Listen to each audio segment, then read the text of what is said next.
اوس د خدمت او د یووالي وخت دی، اوس د وطن د جوړول.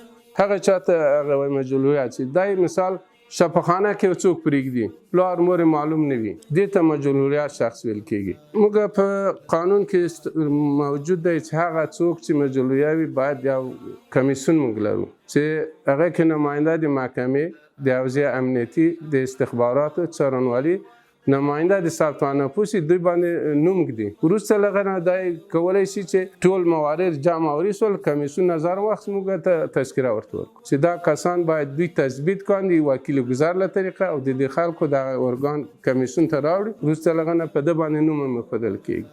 ارزم پدې کې چې نوم ورته انتخاب ک همدا کمیسیون با صلاح کمیسیون چې ایجاد شوی دی نوم د پلار دوی ورته تثبیت په اساس د کمیسیون مکتوب راکړي. د مکتوب په اساس موږ ورته په اساس کې رسو. اوس د وطن د جوړونې وخت دی.